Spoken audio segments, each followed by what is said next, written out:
প্রিয় হাজিরিন, প্রায় 50 লক্ষ আত্ম যদি ছোট্ট বাচ্চারা যেভাবে বুক পেতে হাত পেতে দাঁড়িয়েছিল আবু সাইদ সহ, তারা গুলিকে ভয় করেছে।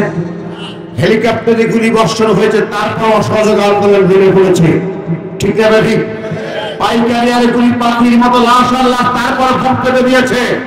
দৃশ্য না দেখলে পুরো জামায় ঢাকার দৃশ্য যারা দেখেছেন তারাই বলতে পারবেন কিভাবে লক্ষ লক্ষ কোটি ছাত্র জনতা বুক পেতে দিয়ে এভাবে দাঁড়িয়েছে। আবু সাইদের বুক শুধু ছাড়া হয় নাই, মুগ্ধ পানি প্রদান করে ছাড়া হয়েছে। 4 বছরের বাচ্চার কপাল ফাটিয়েছে, 2000 বাচ্চাকে শহীদ করেছে, 40,000 রক্তাক্ত করেছে। এই স্বৈরাচার শেখ হাসিনার পর এদের মোকাবেলায় যদি আলমরা আগেই দাঁড়াতো, একদিনও ক্ষমতায় থাকতে পারতো না।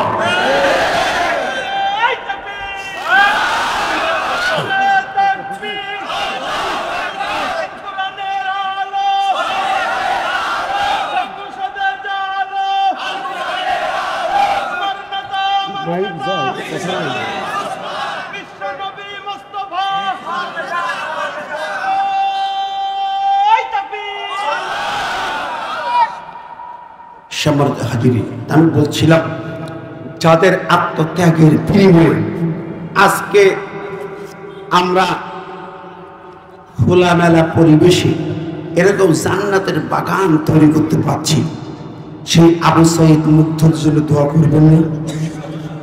দোয়া করবেন না? প্রাণ ভরে দোয়া করে আল্লাহ পাক তাদের শাহাদাত কবুল করুন। আসতে বলেন আমিন। প্রত্যেকটা জবান জোরে বলেন, কেউ মুখ বন্ধ করে না, মুখ বন্ধ করে রাখা কি আস-সাকিত আনিল হক শাইতানুল আখরাস, বুবা শয়তান। জবান খুলে দোয়া করেন আমিন। সম্মানিত হাজিরিন, আমি আপনাদের সামনে যেহেতু তাফসিরুল কোরআন মাহফিল, কোরআন কারীমের একটি সূরা থেকে, জি শোনা যাচ্ছে না কথা? অসুবিধা হচ্ছে? কোরআন কারীমের একটি সূরা, সূরাতুস সাফ। সূরাতুস সাফ, এই সূরা থেকে আমি আপনাদের সামনে একটি আয়াতে কারিমা তেলাওয়াত করেছি। মদিনায় অবতীর্ণ হয় এই সূরাটা। আমরা এখান থেকে তাফসীর শুনব, মনোযোগ দিয়ে কত শুনবো। রাজি আছি তো? আলোচনা মাঝখানে কেউ উঠাউঠি একটা লোকও করবেন না ইনশাআল্লাহ। সূরাতুস সাফ আমরা সবাই জানি, এটা 28 পারার একটা সূরা, 61 নম্বর সূরা। সাফ মানে কি জানেন? সাফ মানে কি? কাতার। সাফ মানে কাতার। নামাজ যেমন কাতার সোজা করার কথা নাকি? কাতে কাত মিলে কাতার সোজা করো, ঠিক না? এই যে কাতারকে সাফ মানে কাতার। আমরা যে আগের দিনে মানুষ খানা ফানা খায় তো লাইন দিয়ে বসাইলে বলতে এটা সব সব বলতো আমাদের এলাকায়, মানে লাইন দিয়ে সুন্দর কাতার দিয়ে বসানো। তো কাতার বন্দি, কাতার বন্দি হওয়া এই সূরার নাম। কাঁধে কাঁধ মিলিয়ে দাঁড়ানো, এটাকে কাতার বলে। যুদ্ধের মাঠেও আল্লাহ নবী সাহাবীদের নিয়ে যুদ্ধে নামতেন, সেখানেও কাতার বন্দি হয়ে সিরিয়ালি দাঁড়ানো হতো। সামনে এক কাতার, পরে কাতার, এইভাবে। বন্ধুরা আমার, তো এখানে সাফ শব্দ আল্লাহ ব্যবহার করেছেন কাতারবন্দি হওয়া, সারিবদ্ধ হওয়া, একতাবদ্ধ হওয়া। সারিবদ্ধ হয়ে যখন মাঠে নেমেছে তখন বাতিল ভয় পেয়েছে, ঠিক না? দেখেন, পারস্য সম্রাট ওমরের জমানায় একদল খুনিকে পাঠালো, একটা খুনি টিম। ওমরের কল্লা আনতে পারলে 1 লক্ষ স্বর্ণ মুদ্রা পুরস্কার দেওয়া হবে। পারস্য সম্রাট পাঠিয়েছে ওমরের কল্লা নিয়ে এসে। ওরা আসলো মদিনায়, বেলভুটায় অন্য কায়দায় নিয়ে এসেছে, এক সাইড দিয়ে এসেছে। এসে যখন মদিনার মসজিদের পাশে এসেছে, দেখে মানুষেরা কাতারবন্দি হয়ে দাঁড়িয়েছে। সালাত জোহরের সালাত, কাতারবন্দি দাঁড়িয়ে গেছে। সব কাতারবন্দি দাঁড়ালো, রুকুতে যাচ্ছে, একসাথে মাথা নিচু করলো, এরপরে মাটিতে সিজদায় গেল। দৃশ্যটা দেখে ওরা একটু ভয় পেয়ে গেল। কিরে, লাইন দিয়ে এভাবে উঠবস করতেছে নাকি ব্যায়াম করতেছে নাকি সেনাবাহিনীর কুচকাওয়াজ হচ্ছে? ওরা মনে করছে সেনাবাহিনীর কুচকাওয়াজ হচ্ছে। সেটা ভীত হয়ে গেল, ওরা পিছিয়ে গেছে, ওরা দূরে সরে যায়, মনে হয় সেনাবাহিনীর কুচকাওয়াজ হয়, চলে যায়। আবার কিছুক্ষণ পরে যখন আসে তখন আসরে রক্ত হয়ে গেছে, আসর রক্ত হয়েছে, আসরের নামাজ দাঁড়িয়েছে, তখন তাকে আবার পাই বলছে মহাযন্ত্রণা, এ কুচকাওয়াজ মনে হয় চলতেছে, কখন শেষ হবে ঠিক নেই। কারো কাছে জিজ্ঞেস করলো, বললো হ্যাঁ এখানেই তো হেডকোয়ার্টার। নামাজ আসর শেষ হয়ে যায়, জনগণ চলে যায়, একটু ফাঁকা নাকা হলো। ওরা জিজ্ঞেস করতেছে তোমাদের আইনে মালিকুকুম, তোমাদের বাদশা কোথায়? ওরা বলছে লাইসাল মালিকু লানা ইল্লাল্লাহ, আমাদের তো কোনো বাদশা নাই, রাজা নাই, মালিক নাই। মালিক নাই, মালিক কয়জন? আমাদের মালিক কে? লিল্লাহুম্মা মালিকাল মুলক, এই মুলকিয়াতের মালিক কে? রাজ্যের মালিক কে? রাজত্বের মালিক কে? তামাম জানের মালিক কে? রাজনীতি আর রাজত্ব চলবে কার? আরো জোরে কর না কার? আল্লাহুল খালক ওয়াল আমর, রাজত্ব যার সৃষ্টি, যার আইন চলবে তার। ঠিক না ঠিক? আল্লাযী বিয়াদিহিল মুলক ওয়া হুয়া আলা কুল্লি শাইইন কাদির। তামাম সাম্রাজ্যের মালিক আল্লাহ, সর্বশক্তিমান তিনি আল্লাহ, সার্বভৌম ক্ষমতার মালিক হলেন কে? কিন্তু আমাদের দেশে তা বলে না, আমার দেশের রাষ্ট্র সরকার তা বলে না, আমাদের সংবিধানও তা বলে।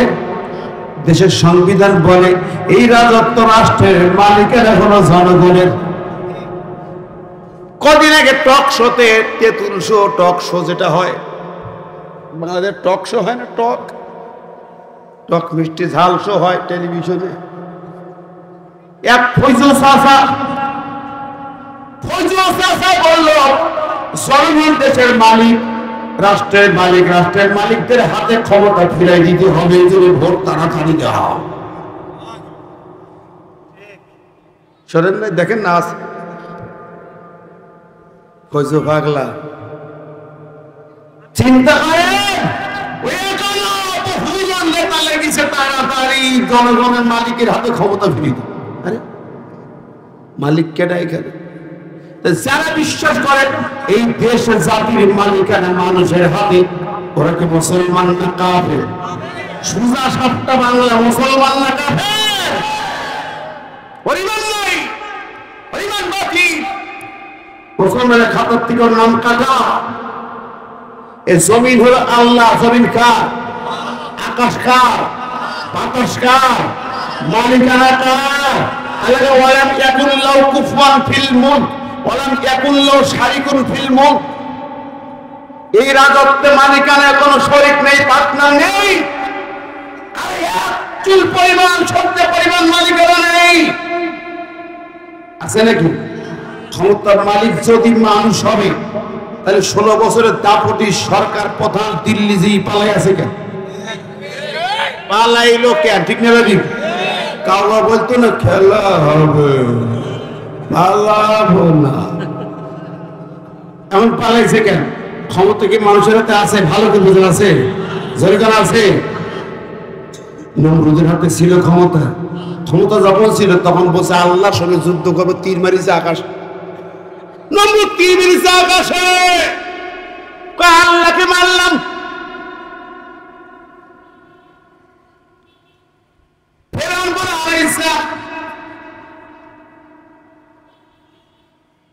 মালিক মিসর, মিশরের মালিকানা আর কেউ নাই, আমি।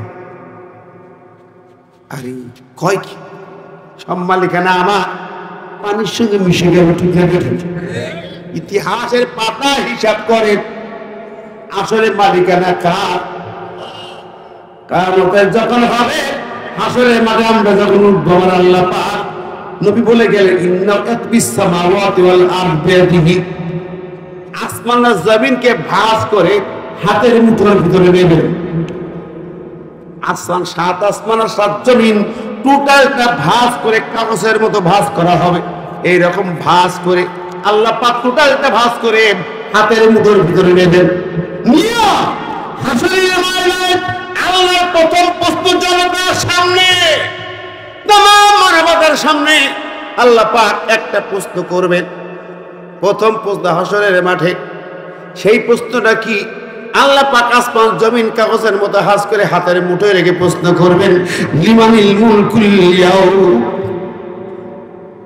সূরা গাফিরে দেখেন আল্লাহ পাক বলছেন, ওই দিন আল্লাহ প্রশ্ন করবেন বান্দারে, আইনা মুলকুল আরদ, কোথায় জমিনের রাজা বাদশারা, আইনা ফিরআউন, আইনা নমরুদ, আইনা আমান কামান, আইনা আবু জাহেল, আইনা টাম্পু, আইনা হাসিনা, ও খালেদা, ও এরশাদ, সব কোথায় তোমরা? ও মুহাম্মদ ইউনূস তুমি কোথায়? আল্লাহ ডাক দিবেন, নাম ধরে ধরে ডাকবে। আইনাল মুতাকাব্বিরুন, পড়ে দেখেন কিতাবের ভিতরে আইনাল মুতাকাব্বিরুন। আল্লাহ বলে গর্বকারী অহংকারী রাজা বাচ্চাগুলো কোথায়? আইনাল জাব্বারুন, সেই মহাপরাক্রমশালী দাপটের রাজা কোথায়, যাদের দাপটে মানুষকে দেখে পালিয়েছে, ভয়তে কেঁপেছে, জমিন কেঁপেছে, রক্তাক্ত হয়েছে, সেই দাপুটি সেই নেতাগুলো কোথায়? আমার সামনে হাজির হও, একটা প্রশ্নের জবাব দাও। আই লিমানিল মুলকুল ইয়াউম। আল্লাহ বলে, রাজারা বাদশা, এই ওসি দারোগারা, এই এসপি পুলিশেরা খুব ক্ষমতা দেখাইছো, মৌলবীর দিকে পিটাইছো, আলেমের মুখে লাথি মেরেছো, হাফেজের মুখে দুঃখিত দিয়ে মেরেছো, হাফেজের পায়ের কাছে নখ তুলেছো পেলাস দিয়া। এই দাপটের অফিসারগুলো কোথায়? আজকে জবাব দেওয়ার ক্ষমতা কার? আল্লাহর একটাই প্রশ্ন, আজকের জবাব দেওয়ার ক্ষমতা কার, পাওয়ার কার? জবাব দিতে পারবে তো? এরা পারবে? এখন যে নেতাগুলো খুব লাফালাফি করছে, জনগণ ক্ষমতার মালিক, ভোট অধিকার ফিরে দাও, মালিকানা ফিরে দাও। আমি বলি, ও মুহাম্মদ ইউনূস, 5 বছরের মধ্যে তোমার ভোট দেওয়া লাগবে না। ভোট দেওয়া লাগবে না করলে তো বাড়াবাড়ি করে দেশের জনগণ হাজির হবে। ভোট লাগবে না।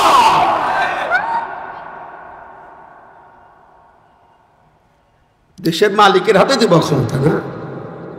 আগে মুসলমানের বাচ্চাকে সোজা হও, মালিককে কথা বলেন। আগে ইমান সোজা করো, আগে সংস্কার হোক, আগে সংবিধান সংস্কার চাই। সার্বভৌম ক্ষমতার মালিক আল্লাহ, এই জন্য আবার পর্যন্ত নির্বাচন দরকার নয়। একমত দুহাত করে দেখান তো।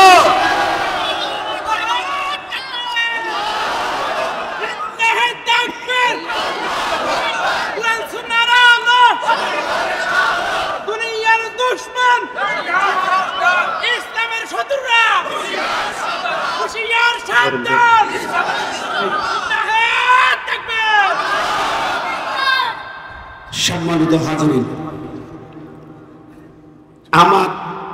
আপনারা যারা দাঁড়িয়ে আছেন, বসে আছেন, রাগ করেন না, আমার কথা বলেন। এই হাতটার মালিকানা কি আপনার? চোখের মালিকানা কি আপনার? চোখের পাওয়ার সুইচ করে নিলে আপনি কিছু করার আছে? তাই মালিকানা কার? আপনি 1 ফুটা মাটি বানাতে পারেন, জমিনের মালিকানা কার? সেই আল্লাহর কি আল্লাহর করি, মুসলমান দাবি করি, আল্লাহর ক্ষমতা স্বীকার করেন না, তার মতো গাদ্দার, বিশ্বাসঘাতক বেঈমান আর দ্বিতীয় কেউ না। সুতরাং আমরা চাই 1 নম্বর সংস্কার হলো, এই জমিন আল্লাহ সার্বভৌম ক্ষমতার মালিক হবে। এই জন্য বাচ্চারা যেমন কাতারে কাতারে কাঁধ মিলিয়ে আন্দোলন করেছে, যারা ইসলাম খুঁজেছেন, ইমানের দাবিদার যারা, তাদের 1 নম্বর কাজ কি আজকে শুনে যান এই সূরা সফ থেকে। 1 নম্বর কাজ, সেই কাজটা আল্লাহর কাছে বেশি প্রিয়, আল্লাহর কাছে বেশি প্রিয়, সেই কাজটা আলোচনা করবো। রাজি আছেন তো? সবাই রাজি আছেন তো? একটা লোক এখান থেকে মাঝখান থেকে উঠলে বুঝবো এ লোক বিপরীত পক্ষের লোক, আল্লাহর পাওয়ার মানে না, বিশ্বাসঘাতক। উঠা থাকে এটা জিকির করেন সুবহানাল্লাহ।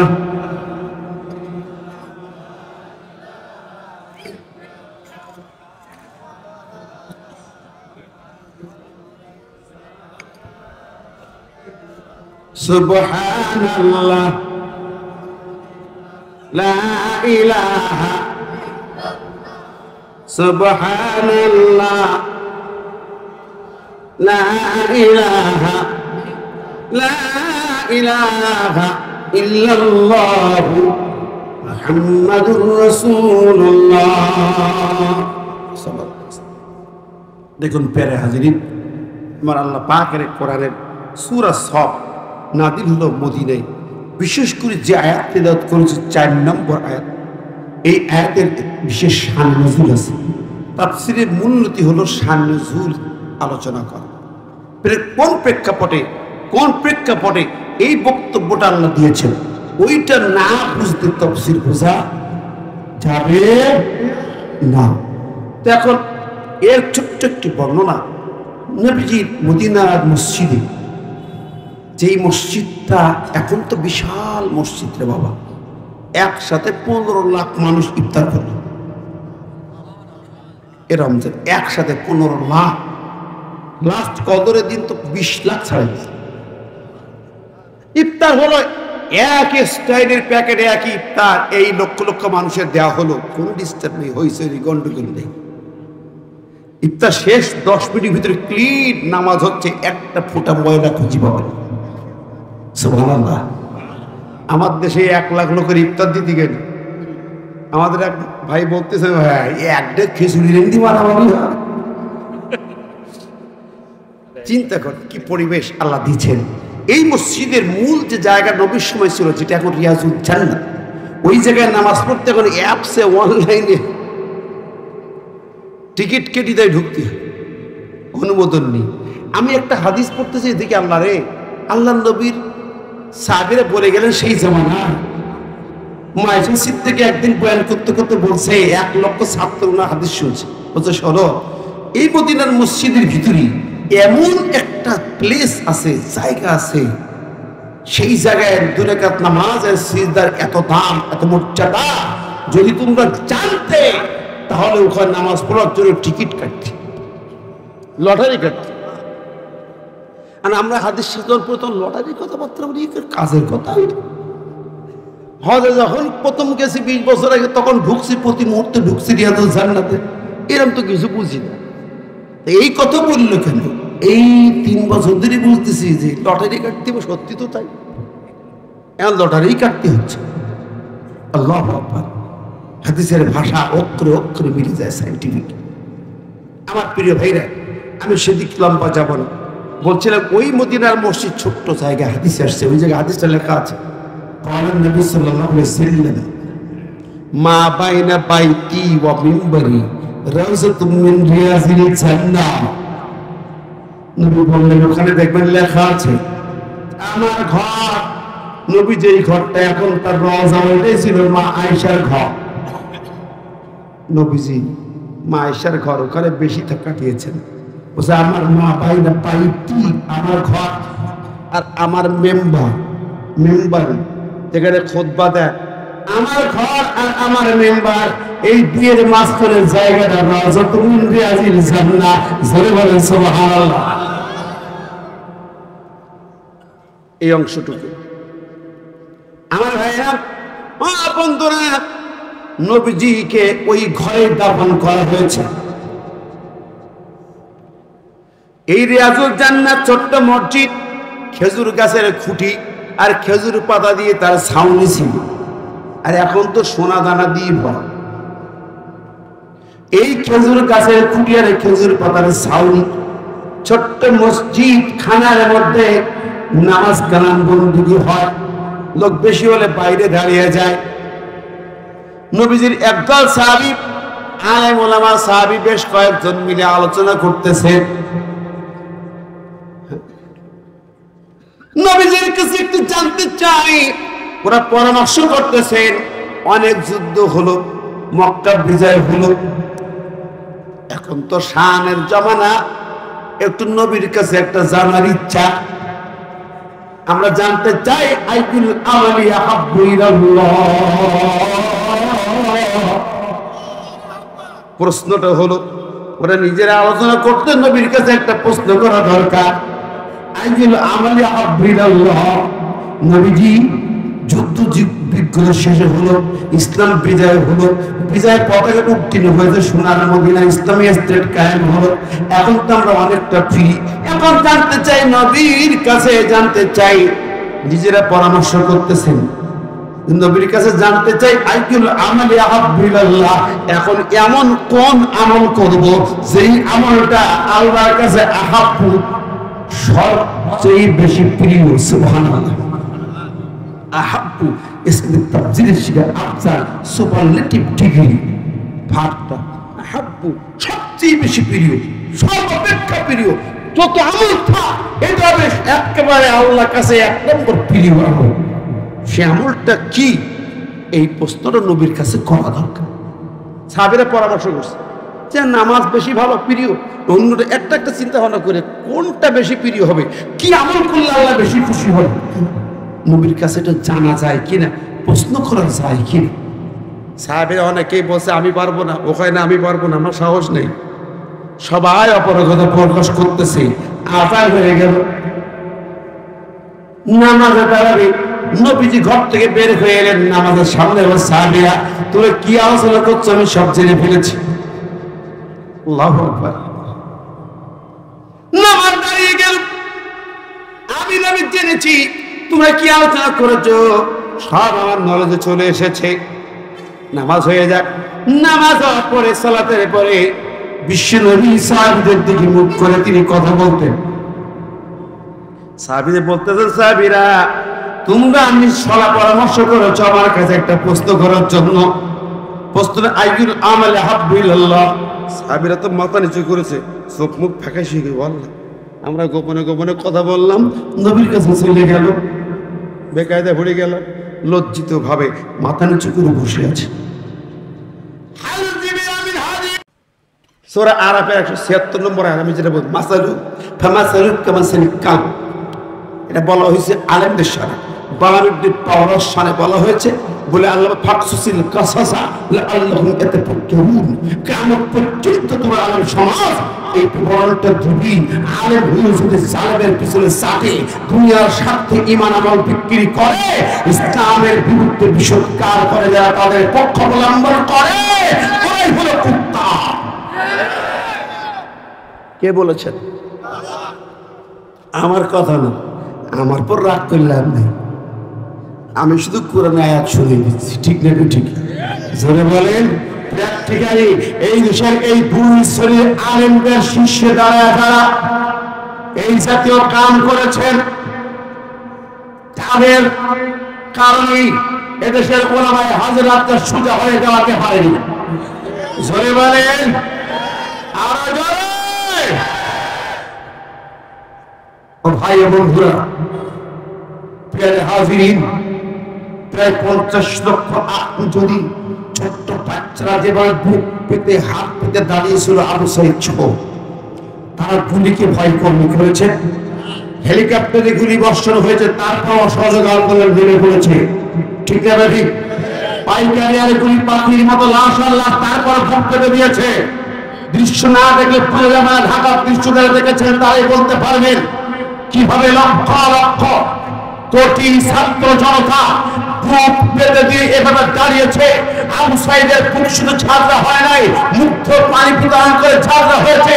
4 বছরের বাচ্চার কপাল ফাটিয়েছে, 2000 বাচ্চাকে শহীদ করেছে, 40,000 রক্তাক্ত করেছে।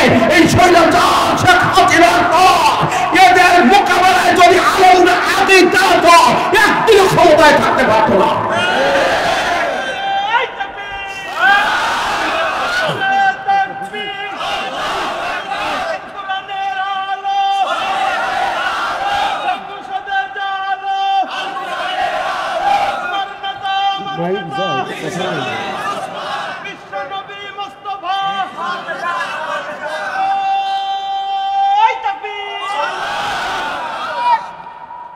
সম্মানিত হাজিরিন, আমি বলছিলাম যাদের আত্মত্যাগের বিনিময়ে আজকে আমরা খোলামেলা পরিবেশে এরকম জান্নাতের বাগান তৈরি করতে পারছি, সেই আবু সাঈদ মুগ্ধর জন্য দোয়া করবেন না? দোয়া করবেন না? প্রাণ ভরে দোয়া করে আল্লাহ পাক তাদের শাহাদাত কবুল করুন। আসতে বলেন আমিন। প্রত্যেকটা জবান জোরে বলেন, কেউ মুখ বন্ধ করে না। মুখ বন্ধ করে রাখা কি? আস-সাকিত আনিল হক শাইতানুল আখরাস, বুবা শয়তান। জবান খুলে দোয়া করেন আমিন। সম্মানিত হাজিরিন, আমি আপনাদের সামনে যেহেতু তাফসীরুল কোরআন মাহফিল, কোরআন কারীমের একটি সূরা থেকে, জি শোনা যাচ্ছে না কথা? অসুবিধা হচ্ছে? কোরআন কারীমের একটি সূরা, সূরাতুস সাফ। সূরাতুস সাফ, এই সূরা থেকে আমি আপনাদের সামনে একটি আয়াতে কারিমা তেলাওয়াত করেছি। মদিনায় অবতীর্ণ হয় এই সূরাটা। আমরা এখান থেকে তাফসীর শুনব, মনোযোগ দিয়ে কত শুনবো। রাজি আছি তো? আলোচনা মাঝখানে কেউ উঠাউঠি একটা লোকও করবেন না ইনশাআল্লাহ। সূরাতুস সাফ আমরা সবাই জানি, এটা 28 পারার একটা সূরা, 61 নম্বর সূরা। সাফ মানে কি জানেন? সাফ মানে কি? কাতার। সাফ মানে কাতার। নামাজ যেমন কাতার সোজা করার কথা নাকি? কাঁধে কাঠ মিলে কাতার সোজা করো, ঠিক না? এই যে কাতারকে, সব মানে কাতার। আমরা যে আগের দিনে মানুষ খানা খায় তো লাইন দিয়ে বসাইলে বলতে এটা সব সব বলতো আমাদের এলাকায়, মানে লাইন দিয়ে সুন্দর কাতার দিয়ে বসানো। তো কাতার বন্দি, কাতার বন্দি হওয়া এই সূরার নাম। কাঁধে কাঁধ মিলিয়ে দাঁড়ানো, এটাকে কাতার বলে। যুদ্ধের মাঠেও আল্লাহ নবী সাহাবীদের নিয়ে যুদ্ধে নামতেন, সেখানেও কাতার বন্দি হয়ে সিরিয়ালি দাঁড়ানো হতো। সামনে এক কাতার, পরে কাতার, এইভাবে। বন্ধুরা আমার, তো এখানে সাফ শব্দ আল্লাহ ব্যবহার করেছেন কাতারবন্দি হওয়া, সারিবদ্ধ হওয়া, একতাবদ্ধ হওয়া। সারিবদ্ধ হয়ে যখন মাঠে নেমেছে তখন বাতিল ভয় পেয়েছে, ঠিক না? দেখেন, পারস্য সম্রাট ওমরের জমানায় একদল খুনিকে পাঠালো, একটা খুনি টিম। ওমরের কল্লা আনতে পারলে 1 লক্ষ স্বর্ণ মুদ্রা পুরস্কার দেওয়া হবে। পারস্য সম্রাট পাঠিয়েছে ওমরের কল্লা নিয়ে এসে। ওরা আসলো মদিনায়, বেলভুটে অন্য কায়দায় নিয়ে এসেছে, এক সাইড দিয়ে এসেছে। এসে যখন মদিনার মসজিদের পাশে এসেছে, দেখে মানুষেরা কাতার বন্দি হয়ে দাঁড়িয়েছে। সালাত, জোহরের সালাত, কাতারবন্দি দাঁড়িয়ে গেছে। সব কাতারবন্দি দাঁড়ালো, রুকুতে যাচ্ছে, একসাথে মাথা নিচু করলো, এরপরে মাটিতে সিজদায় গেল। দৃশ্যটা দেখে ওরা একটু ভয় পেয়ে গেল। কিরে, লাইন দিয়ে এভাবে উঠবস করতেছে নাকি ব্যায়াম করতেছে নাকি সেনাবাহিনীর কুচকাওয়াজ হচ্ছে? ওরা মনে করছে সেনাবাহিনীর কুচকাওয়াজ হচ্ছে, সেটা ভীত হয়ে গেল। ওরা পিছিয়ে গেছে, ওরা দূরে সরে যায়, মনে হয় সেনাবাহিনীর কুচকাওয়াজ হয়, চলে যায়। আবার কিছুক্ষণ পরে যখন আসে তখন আসরে রক্ত হয়ে গেছে। আসর রক্ত হয়েছে, আসরের নামাজ দাঁড়িয়েছে, তখন থেকে আবারও খাই বলছে মহাযন্ত্রণা। এ কুচকাওয়াজ মনে হয় চলতেছে, কখন শেষ হবে ঠিক নেই। কারো কাছে জিজ্ঞেস করলো, বললো হ্যাঁ এখানেই তো হেডকোয়ার্টার। নামাজ আসর শেষ হয়ে যায়, জনগণ চলে যায়, একটু ফাঁকা নাকা হলো। ওরা জিজ্ঞেস করতেছে, তোমাদের আইনা মালিকুকুম, তোমাদের বাদশাহ কোথায়? ওরা বলছে লাইসাল মালিকু লানা ইল্লাল্লাহ, আমাদের তো কোনো বাদশাহ নাই, রাজা নাই, মালিক নাই। মালিক নাই, মালিক কয়জন? আমাদের মালিক কে? লিল্লাহুম্মা মালিকাল মুলক, এই মুলকিয়াতের মালিক কে? রাজ্যের মালিক কে? রাজত্বের মালিক কে? তামাম জানের মালিক কে? রাজনীতি আর রাজত্ব চলবে কার? আরো জোরে কর না, কার? আল্লাহুল খালক আমরু, রাজত্ব যার, সৃষ্টি যার, আইন চলবে তার। الذي بيده الملك وهو على كل شيء قدير तमाम সাম্রাজ্যের মালিক আল্লাহ সর্বশক্তিমান তিনি আল্লাহ সার্বভৌম ক্ষমতার মালিক হলেন কে কিন্তু আমাদের দেশে তা বলে না আমাদের দেশের রাষ্ট্র সরকার তা বলে না আমাদের সংবিধানও তা বলে দেশের সংবিধান বলে এই রাজত্ব রাষ্ট্রের মালিকেরা হলো জনগণের কদিন আগে টক শোতে তেঁতুল শো টক শো যেটা হয় বাংলাদেশ টক শো হয় না টক টক মিষ্টি ঝাল শো হয় টেলিভিশনে এক ফৈজল চাচা বলল জনগণ দেশের মালিক রাষ্ট্রের মালিকদের হাতে ক্ষমতা ফিরাই দিতে হবে যদি ভোট তাড়াতাড়ি দেওয়া শোনেন ভাই দেখেন না ফৈজল পাগলা চিন্তা করে তাড়াতাড়ি জনগণের মালিকের হাতে ক্ষমতা ফিরিয়ে দিই আরে মালিক কেডা এখানে যারা বিশ্বাস করে এই দেশের জাতির মালিকানা মানুষের হাতে ওরা কি মুসলমান না কাফের সুজা সাতটা বাংলা মুসলমান না কাফের পরিমাণ নাই পরিমাণ বাকি মুসলমানের খাতার থেকে নাম কাটা এই জমিন হলো আল্লাহ জমিন কার আকাশ কার বাতাস কার মালিকানা কার আল্লাহ ওয়ালাম ইয়াকুল্লাহু কুফুয়ান ফিল মুলক ওয়ালাম ইয়াকুল্লাহু শারিকুন ফিল মুলক এই রাজত্বে মালিকানার কোনো শরীক নেই পার্টনার নেই আর এক চুল পরিমাণ শব্দ পরিমাণ মালিকানা নেই আছে নাকি ক্ষমতার মালিক যদি মানুষ হবে তাহলে 16 বছরের দাপটি সরকার প্রধান দিল্লি যেই পালাই আছে কেন পালাইলো কেন ঠিক না ঠিক কাউয়া বলতো না খেলা হবে পালাবো না এমন পালাইছে কেন ক্ষমতা কি মানুষের হাতে আছে ভালো কি বুঝে আছে জরিগান আছে নমরুদের হাতে ছিল ক্ষমতা যখন ছিল তখন বসে আল্লাহর সঙ্গে যুদ্ধ করবে তীর মারিছে আকাশ নমরুদ তীর মারিছে আকাশে আল্লাহকে মারলাম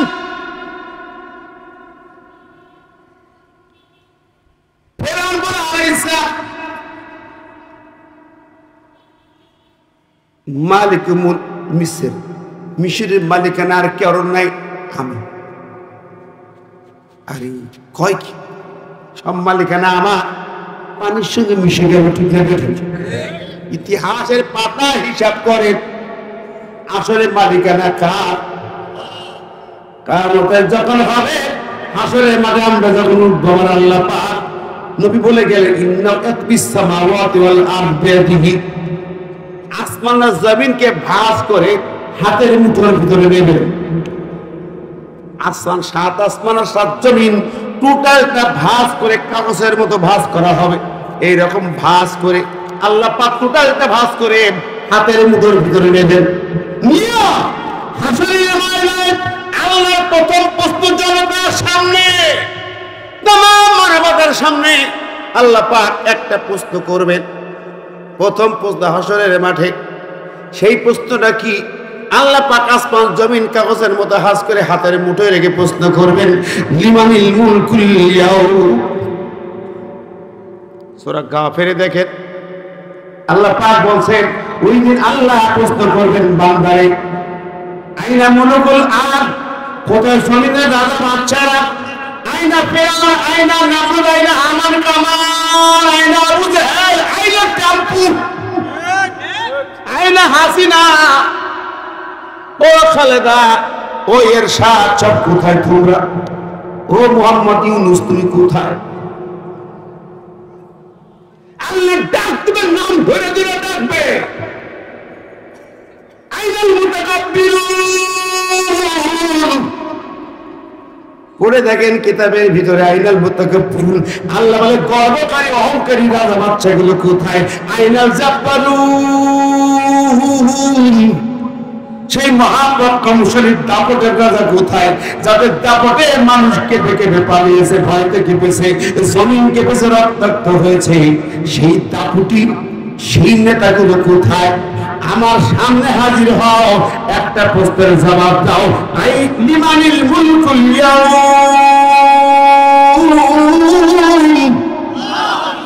আল্লাহ বলে রাজারা বাদশা, এই ওসি দারোগারা, এই এসপি পুলিশেরা খুব ক্ষমতা দেখাইছো, মৌলবীর দিকে পিটাইছো, আলেমের মুখে লাথি মেরেছো, হাফেজের মুখে দুর্জুতো দিয়ে মেরেছো, হাফেজের পায়ের কাছে নখ তুলেছো পেলাস দিয়া। এই দাপটের অফিসারগুলো কোথায়? আজকে জবাব দিয়ে ক্ষমতা কার? আল্লাহর একটাই প্রশ্ন, আজকে জবাব দাও, ক্ষমতা কার, পাওয়ার কার? জবাব দিতে পারবে তো এরা? পারবে? এখন যে নেতাগুলো খুব লাফালাফি করছে, জনগণ ক্ষমতার মালিক, ভোট অধিকার ফিরে দাও, মালিকানা ফিরে দাও, আমি বলি ও মোহাম্মদ ইউনূস, 5 বছরের মধ্যে তোমার ভোট দেওয়া লাগবে না। ভোট দেওয়া লাগবে না করলে তো বাড়াবাড়ি করে দেশের জনগণ হাজির হবে, ভোট লাগবে না।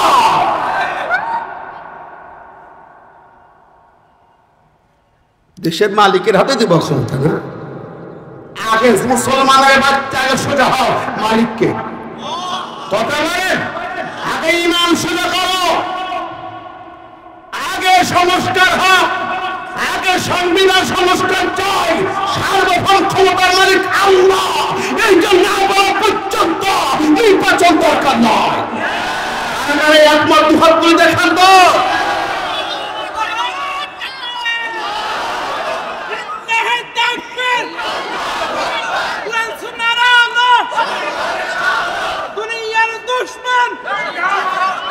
ইসলামের শত্রুরা হুঁশিয়ার, সাবধান।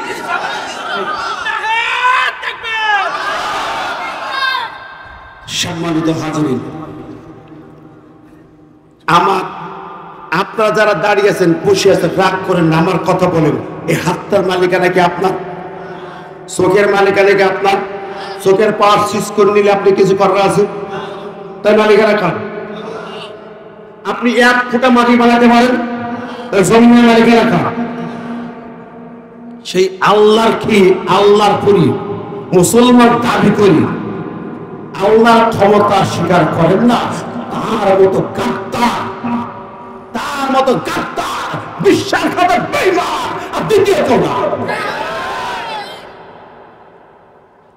সুতরাং আমরা চাই 1 নম্বর সংস্কার হলো এই জমিন আল্লাহ সার্বভৌম ক্ষমতার মালিক হবে। এই জন্য বাচ্চারা যেমন কাতারে কাতারে কাঁধ মিলিয়ে আন্দোলন করেছে, যারা ইসলাম খুঁজেছেন, ইমানের দাবিদার, ইমানের দাবিদার যারা, তাদের 1 নম্বর কাজ কি আজকে শুনে যান এই সূরা সব থেকে। 1 নম্বর কাজ, সেই কাজটা আল্লাহর কাছে বেশি প্রিয়, আল্লাহর কাছে বেশি প্রিয়, সেই কাজটা আলোচনা করবো। রাজি আছেন তো? সবাই রাজি আছেন তো? একটা লোক এখান থেকে মাঝখান থেকে উঠলে বুঝবো এ লোক বিপরীত পক্ষের লোক, আল্লাহর পাওয়ার মানে না, বিশ্বাসঘাতক। উঠে দেখেন, এটা জিকির করেন সুবহানাল্লাহ।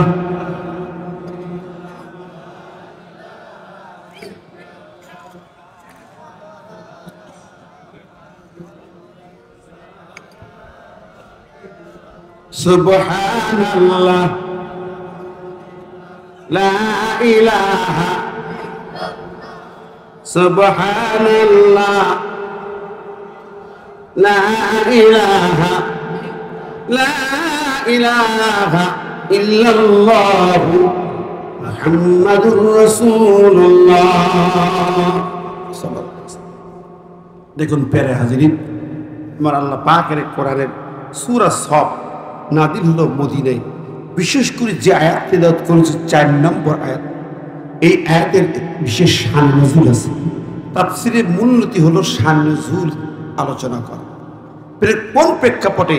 কোন প্রেক্ষাপটে এই বক্তব্যটা আল্লাহ দিয়েছেন, ওইটা না বুঝতে তাফসীর বোঝা যাবে না।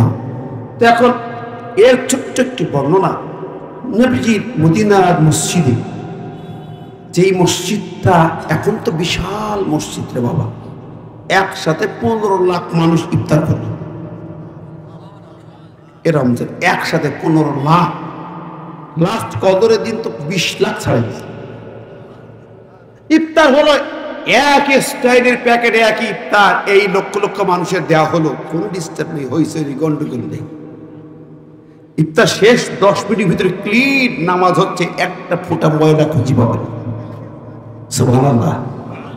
আমার দেশে 1 লাখ লোকের ইফতার দিতে গেল, আমাদের এক ভাই বলতেছে, ভাই একটা খিচুড়ি রেন্দি মারামারি হয়। চিন্তা কর কি পরিবেশ আল্লাহ দিচ্ছেন।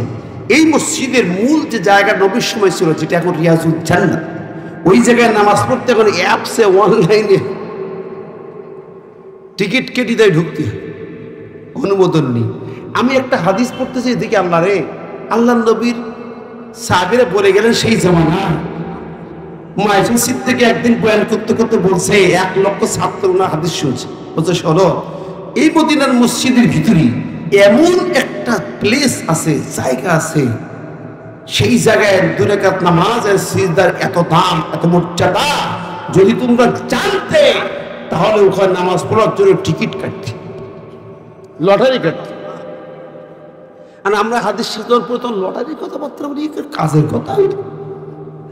হজে যখন প্রথম গেছি 20 বছর আগে, তখন ঢুকছি, প্রতি মুহূর্তে ঢুকছি রিয়াজুল জান্নাতে, এরকম তো কিছু বুঝি না। এই কথা বললো কেন? এই 3 বছর ধরে বুঝতেছি যে লটারি কাটতে হবে, সত্যি তো তাই, এখন লটারি কাটতে হচ্ছে। আল্লাহু আকবার। হাদিসের ভাষা অক্ষরে অক্ষরে মিলে যায়, সাইন্টিফিক।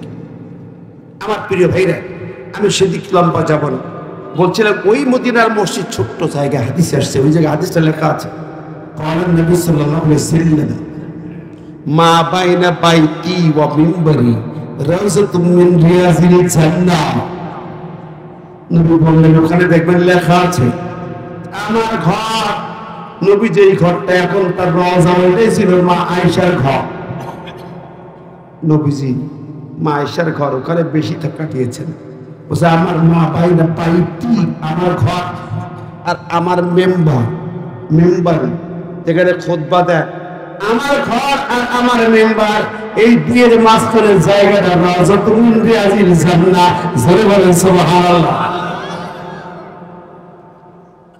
এই অংশটুকু আমার ভাইরা, বন্ধুরা, নবীজিকে ওই ঘরে দাফন করা হয়েছে। এই রিয়াজুল জান্নাত ছোট্ট মসজিদ, খেজুর গাছের খুঁটি আর খেজুর পাতা দিয়ে তার ছাউনি ছিল, আর এখন তো সোনা দানা দিয়ে ভরা। এই খেজুর গাছের খুঁটি আর খেজুর পাতার ছাউনি, ছোট্ট মসজিদ খানার মধ্যে নামাজ কালাম বন্দী হয়, লোক বেশি হলে বাইরে দাঁড়িয়ে যায়। নবীজির একদল সাহাবী, আলেম ওলামা সাহাবী বেশ কয়েকজন মিলে আলোচনা করতেছে। নবীজির কাছে একটু জানতে চাই, ওরা পরামর্শ করতেছেন। অনেক যুদ্ধ হলো, মক্কা বিজয় হলো, এখন তো শানের জমানা, একটু নবীর কাছে একটা জানার ইচ্ছা। আমরা জানতে চাই আইকুল আমালি আহাব্বু ইলাল্লাহ। প্রশ্নটা হলো, ওরা নিজেরা আলোচনা করতে, নবীর কাছে একটা প্রশ্ন করা দরকার। আইকুল আমালি আহাব্বু ইলাল্লাহ। নবীজি যুদ্ধ বিগ্রহ শেষে হলো, ইসলাম বিজয় হলো, বিজয় পতাকা উত্তীর্ণ হয়েছে সোনার মদিনা, ইসলামী স্টেট কায়েম হলো। এখন তো আমরা অনেকটা ফ্রি। এখন জানতে চাই, নবীর কাছে জানতে চাই, নিজেরা পরামর্শ করতেছেন, নবীর কাছে জানতে চাই আইকুল আমালি আহাব্বু ইলাল্লাহ। এখন এমন কোন আমল করব যেই আমলটা আল্লাহর কাছে আহাব্বু, সবচেয়ে বেশি প্রিয়। সুবহানাল্লাহ। আহাব্বু ইসমি তাফজিলের শিকার, আফজাল সুপারলেটিভ ডিগ্রি, ভাবটা আহাব্বু সবচেয়ে বেশি প্রিয়, সর্বাপেক্ষা প্রিয়। যত আমল থাক, এটা হবে একেবারে আল্লাহর কাছে 1 নম্বর প্রিয় আমল। সে আমলটা কি? এই প্রশ্নটা নবীর কাছে করা দরকার। সাহাবীরা পরামর্শ করছে, যে নামাজ বেশি ভালো প্রিয়, অন্যটা একটা একটা চিন্তা ভাবনা করে কোনটা বেশি প্রিয় হবে, কি আমল করলে আল্লাহ বেশি খুশি হবে, নবীর কাছে এটা জানা যায় কিনা, প্রশ্ন করা যায় কিনা। সাহাবীরা অনেকেই বলছে আমি পারবো না, ওখানে আমি পারবো না, আমার সাহস নেই। সবাই অপারগতা প্রকাশ করতেছে।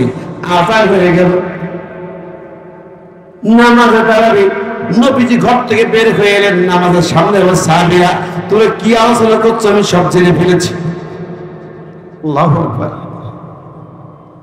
নামাজ দাঁড়িয়ে গেল, আমি নবী জেনেছি তোমরা কি আলোচনা করেছো, সব আমার নলেজে চলে এসেছে। নামাজ হয়ে যাক, নামাজ হওয়ার পরে সালাতের পরে বিশ্ব নবী সাহাবীদের দিকে মুখ করে তিনি কথা বলতেন। সাহাবীরা বলতেছেন, সাহাবীরা তোমরা আমি সলা পরামর্শ করেছো আমার কাছে একটা প্রশ্ন করার জন্য। প্রশ্ন আইয়ুল আমাল হাব্বু ইলাল্লাহ। সাহাবীরা তো মাথা নিচু করেছে, চোখ মুখ ফাঁকা শিখে বলল, আমরা গোপনে গোপনে কথা বললাম, নবীর কাছে চলে গেল, বেকায়দা পড়ে গেল, লজ্জিত ভাবে মাথা নিচু করে বসে আছে।